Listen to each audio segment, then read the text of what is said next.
Bonjour, c'est Séverine. Je suis la créatrice, la fondatrice de vertigedemavie.com. Le site est dédié à l'agoraphobie. Je suis une personne qui a vécu 15 ans avec de l'agoraphobie. Aujourd'hui, j'aide les personnes qui le souhaitent à aller mieux, à comprendre le mécanisme d'une crise d'angoisse et surtout à adopter au fait un autre schéma de pensée quand une crise d'angoisse surgit. Aujourd'hui, donc, je propose des formations, je propose un coaching individuel et tout ça par le biais de Skype pour les personnes qui ne sont pas en Suisse, donc j'habite en Suisse. J'ai donc travaillé durant presque toute ma vie dans le monde du tourisme.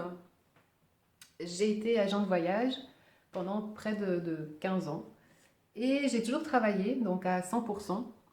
Simplement, j'ai vécu presque 15 années également dans l'agoraphobie. Ça a commencé au fait quand j'avais 20 ans.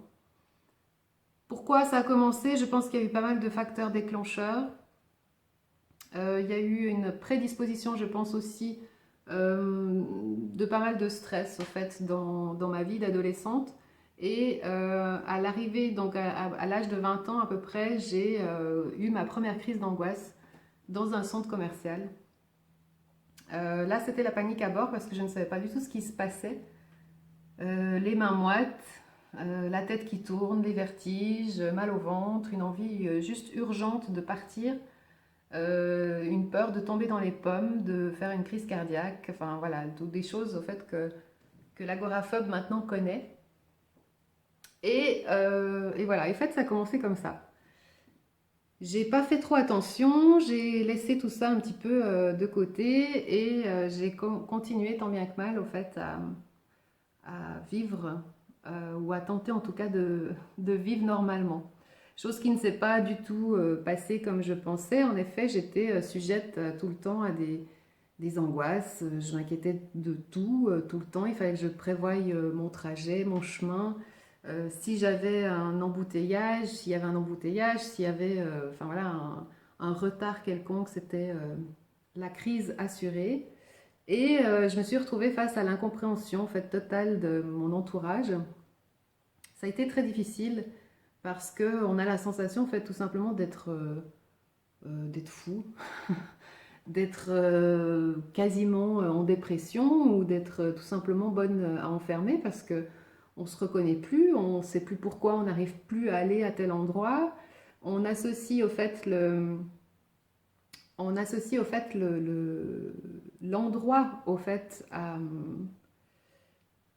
la source du problème. Et donc on part dans des situations d'évitement. Voilà, donc en fait c'est plusieurs choses réunies. C'est également de la phobie sociale. On se coupe progressivement en fait des gens. On devient, enfin moi je suis devenue hypochondriaque également. Par contre donc j'ai essayé plusieurs thérapies. Particulièrement une thérapie qui m'a aidée, la thérapie comportementale et cognitive. Ça, c'est vraiment quelque chose que je conseille vraiment à tout le monde de faire parce qu'on est directement mis en situation et on doit affronter ses peurs, mais rapidement.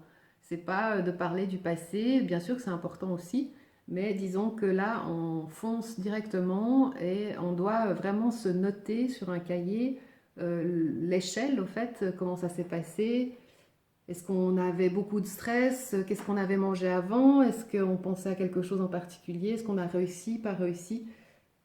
C'est un travail vraiment de longue haleine. J'avoue que avec le recul aujourd'hui, ça a été un long parcours. Semé d'embûches, mais en même temps, ça m'a donné vraiment plein de force parce que j'ai jamais lâché. J'ai un tempérament comme ça, donc sous mes faux airs peut-être à l'époque de personnes qui subissaient beaucoup de choses, j'ai jamais lâché au fait. Donc je me suis toujours dit qu'un jour j'y arrivais. C'était exclu pour moi d'imaginer que j'allais passer ma vie à être agoraphobe. Donc voilà, maintenant avec le recul, en 2010, j'étais encore agoraphobe, j'ai entamé un défi de taille, un défi personnel. Je suis partie un mois en Thaïlande, seule. Et voilà, ça m'a pris. Je vous expliquerai voilà, au fur et à mesure, si on a la chance de parler ensemble. J'ai en effet décidé de partir seule pour me prouver tout simplement que j'étais capable. Alors ça a été un gros défi, réussi puisque je suis rentrée. J'ai eu des petits moments un petit peu compliqués sur place, mais je me suis rendu compte à ce moment-là qu'au fait tout était possible et que c'était vraiment uniquement dans ma tête. C'était uniquement euh, des fausses, voilà, des fausses programmations. Bien sûr que ça a été compliqué certains jours, mais dans l'ensemble, j'ai passé 3 semaines et demie merveilleuses, où là j'ai carrément attrapé le virus de la voyageuse, et dès que je peux, je pars. Voilà, c'est un petit peu le moment charnière de ma vie en 2010. Donc j'avais 35 ans, et depuis, ben, je voyage. Je voyage dès que je peux, je voyage, j'organise des voyages. Je reste dans ce monde-là qui me plaît énormément. Et aujourd'hui, voilà, j'aide les personnes qui le souhaitent à avancer, à comprendre le mécanisme des crises d'angoisse. Il y a plein de choses à faire. C'est vraiment, il faut être très déterminé. Il faut vraiment avoir envie de s'en sortir parce que ça ne suffit pas juste de lire ou d'écouter des vidéos. Il y a des exercices à faire, il y a de la relaxation à faire, il y a plein de choses, de la visualisation, il y a des choses qui sont vraiment très très très positives pour avancer là-dedans. Et voilà ce que je propose aujourd'hui à travers ce site. Vous pouvez bien entendu me contacter par mail, donc vertigedemavie@gmail.com. Et puis en vous abonnant à ma newsletter, vous recevrez des vidéos régulièrement et des conseils, bien sûr, des témoignages. J'aurai le plaisir aussi de pouvoir interviewer des personnes qui sont aussi sorties de l'agoraphobie.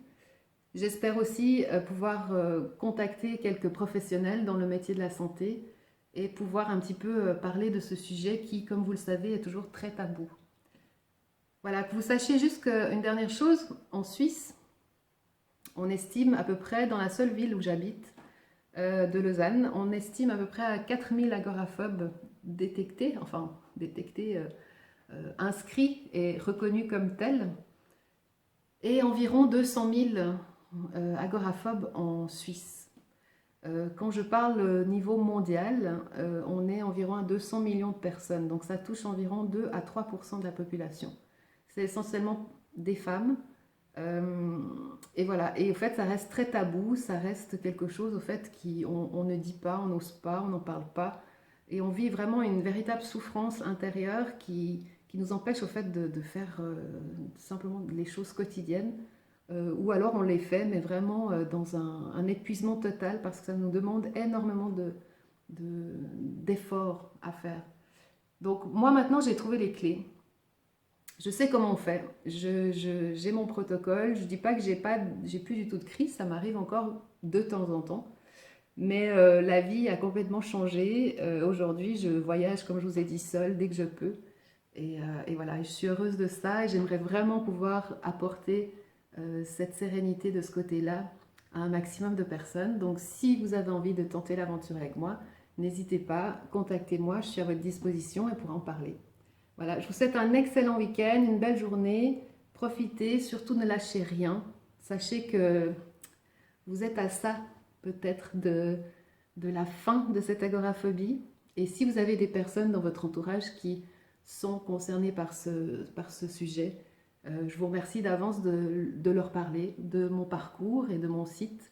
Et comme ça, je pense que je pourrais aider encore plus de personnes à éviter de perdre du temps comme moi j'ai perdu beaucoup de temps.